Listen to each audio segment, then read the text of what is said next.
everyone, I am Samantha Tiara, and you are joining me for another episode of Chats. I have here with me the funny, the ultra funny, Miss Coco Brown. We are here live at Morty's Comedy Joint in Indianapolis. Welcome, welcome. Hey, honey, how you doing? What's up, Indy? Good to be here. Thank you. No problem, no problem. So let's get right down to it. Okay, you are probably one of the most hardest working women in showbiz that I know. I followed your career for a very long time. I'm not gonna lie, a very long time. I'm not that old, by the way, but okay, so you've got a lot going on. You know, you've got stand-up, you've got films, you have organizations, and you're a mom. Like, how do you manage it all? You know, with a lot of prayer. I do make it a point to take time for me. Sometimes it's hard when you're a businesswoman and you're running your own business, you know, that you don't take time for yourself. But I stress that there are days that I will be like, shut the world out, and I will sleep or write or read or whatever. And then I definitely put my child first. I spend as much time with him. When I am off, I'm with my kid, and it's about the village. If I didn't have the village I had, the team I have, I don't know how I could do it. They are my left and my right hand. They keep me standing upright. They really do. Awesome, awesome. So let's kind of scale back a little bit. Let's talk about your journey to success. You know, when you first started out, did you want to be a comedian? Like, what did you want to do? How did you get here? I truly got here by destiny and fate, and it just kind of falling in my lap. I never wanted to be a comedian. I mean, I wanted to be Claire Huxtable. I mean, like, seriously, I wanted to go to college and be that, woman that found a great guy, got married, had some kids, and had this great life where me and my spouse were best friends and our kids didn't get on our nerves too much. I had this whole vision in my head. And it's funny how your life sometimes chooses you and you don't choose your life. I had no desire to be a comedian. And it took a friend of mine in college that saw something in me I didn't even see in myself to introduce me to a guy that owned a comedy club in Washington, D.C. back in 1996. And, Coco Brown was born. It just happened. It really did.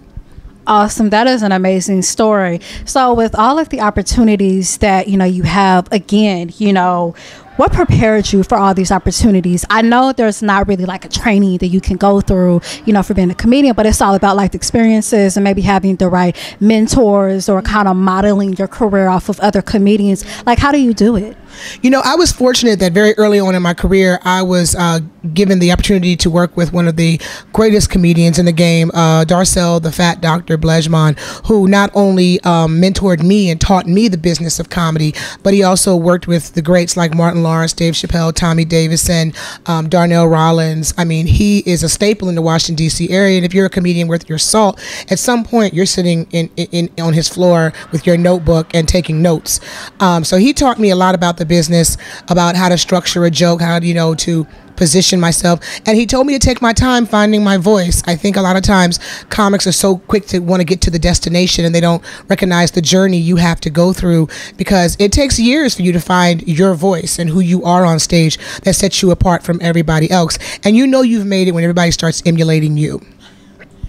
I do it all the time. So I'm at work quoting you. I love it. So speaking of comedy, because you talk about a lot of stuff on stage. Yeah. A lot of stuff. You talk about guys, family. Like, where do you get your material from? Is it just something honest that comes from you? Like, where do you get it from? Life. I get my comedy from life. I'm a constant observer. As crazy as it seems, I'm actually a very shy person.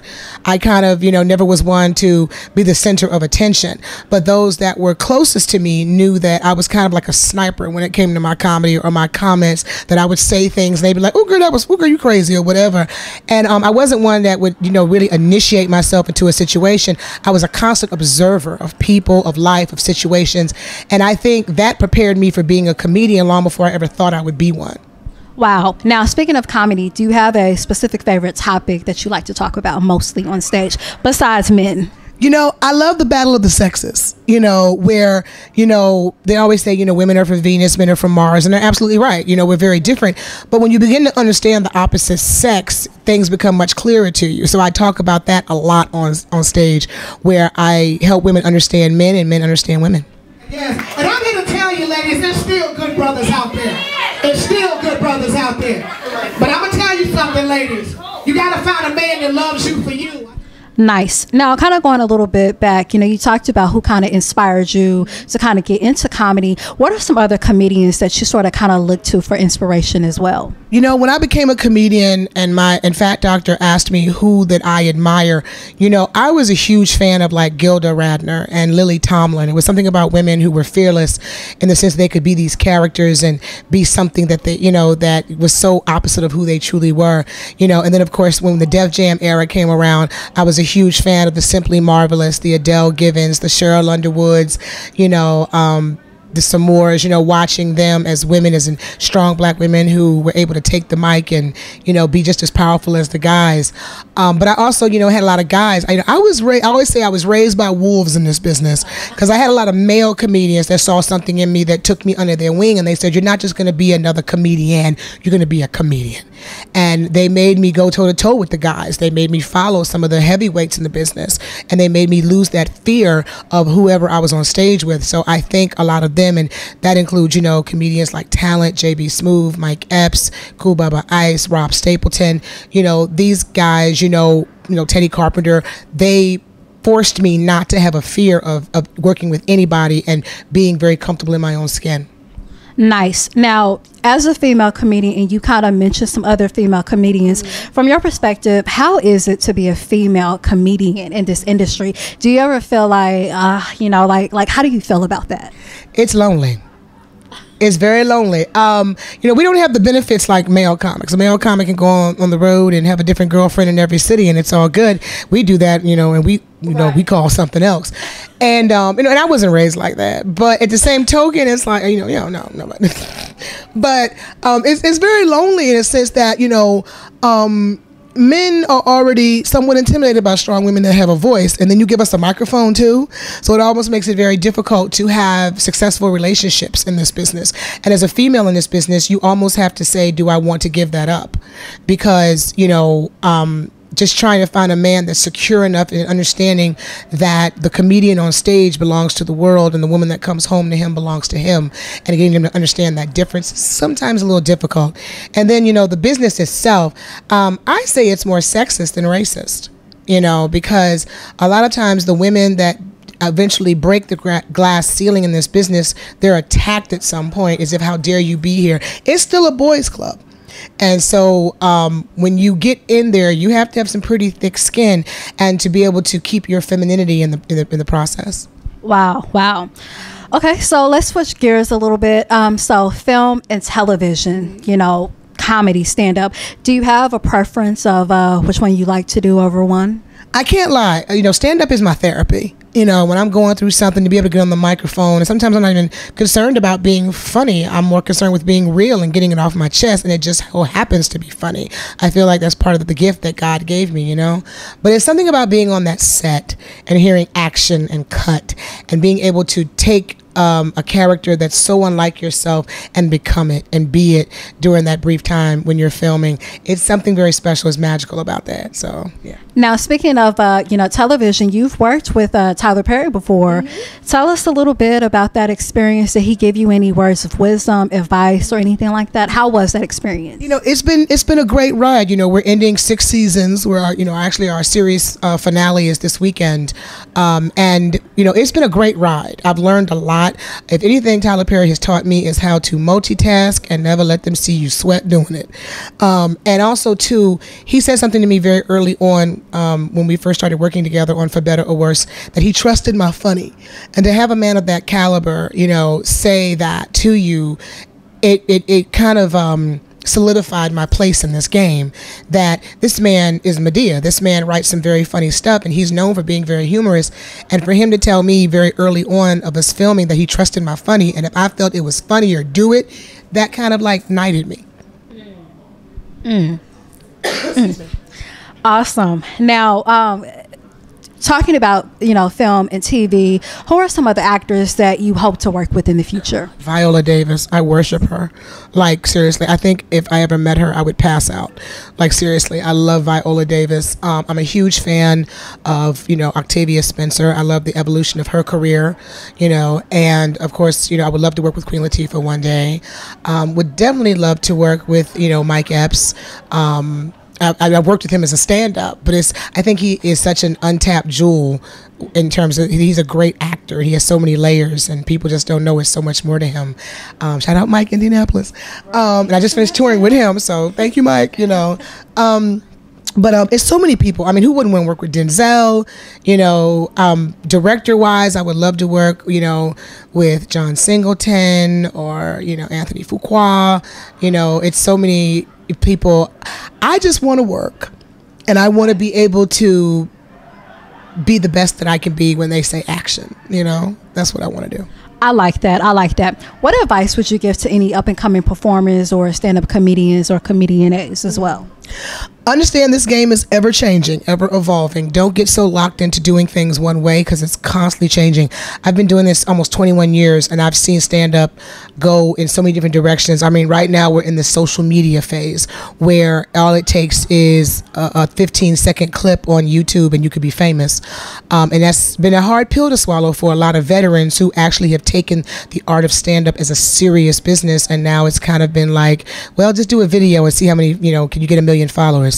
But it's ever changing, ever evolving, and you have to be flexible. You have to almost be, like silly putty. You have to be able to conform just a little bit, but never give up who you truly are. If the message you want to send and the image you want to send is what you're true to, stay true to yourself. You have to, because this business will take you and conform you into something that you don't even recognize if you're not careful. I like that. Now, speaking of social media, recently there's been some heavy topics. You've got R. Kelly, you've got OJ, you've got Usher. What is your take on those interesting topics on social media? I mean, with R. Kelly, he's like the black Hugh Hefner. And if that's what he's doing, how can you hate on him when Hugh Hefner has been betting 18-year-old girls for centuries? So hush. Now if he is holding somebody hostage, I find it very odd that you would hold a black woman hostage. That's bizarre, but okay. With OJ, I just think Black China needs to go into hiding for a little while now that he's out. And with Usher, yeah, wow, let that burn. Let it burn. Yeah, let it burn. Yeah. So what's next for you? Right now I'm touring. I'm still doing my stand-up thing, ever changing, ever evolving in this business. I'm trying to be funnier every time I hit the stage.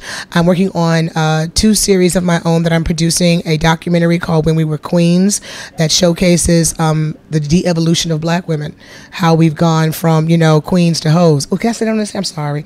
A little bit, well, from Ruth to Jezebel. How about that? We go from Ruth to Jezebel. I'm also doing a web series called Shade that I'm really excited about that focuses on 4 black gay men in Hollywood trying to make it. And, just still doing public speaking. I'm writing a book right now called Raising the Man of My Dreams, how my son taught me how to love myself. So I'm really excited about that. I just working, steadily just trying to make myself better every day. Nice. Last question. I'm just curious, and I'm sure our viewers are curious. What do you do in your spare time? Sleep. Sleep is a luxury. That's a vacation for me. But no, I spend a lot of time with my son. He's 5 and he is my heir, and I'm just so in love with this kid. So usually during my spare time, it's something involving my kid. So whether we're going to the amusement park, the pool, or just outside playing and playing tag or something.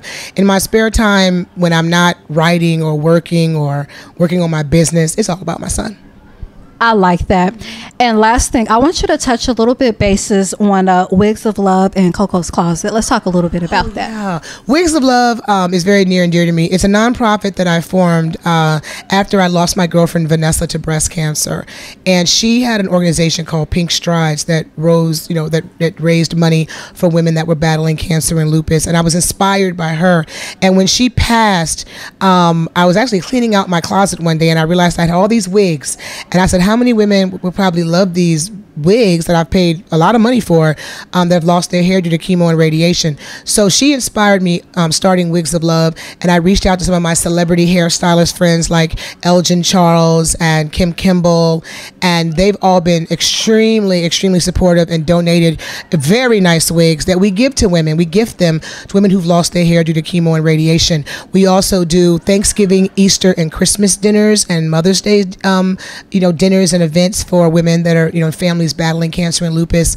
And we do a big event every year. Last year we had a huge event. We had Dave Tolliver, Kelly Price, Drea Kelly, R. Kelly's daughter performed. It was an amazing event, and so many women, we raised a lot of money, and I hope every year it gets bigger and bigger. And Coca's Closet is actually a part of that. It's a website, like a web shop that I opened up. A lot of people compliment me on my clothes, especially the clothes that Jennifer wore on For Better or Worse.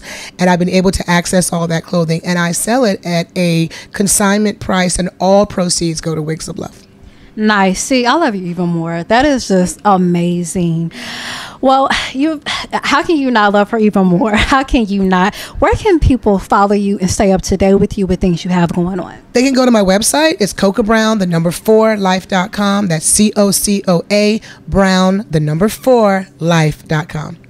Awesome. Well, again, thank you so much for taking time out to chat with us, Samantha Tiara. We are live at Morty's Comedy Joint in Indianapolis, Indiana. I've had the pleasure of speaking with Miss Coco Brown. Just thank you so much again for just, letting us into your world a little bit. Yes, so please know, Coco Brown and Friends Comedy Show will be at Morty's every other month, bi-monthly here. So I'm bringing some of the hottest comedy acts in the game. So make sure y'all come see me every other month. Okay? Thank you. You heard it here from her first. All right. CHATS TV exclusive.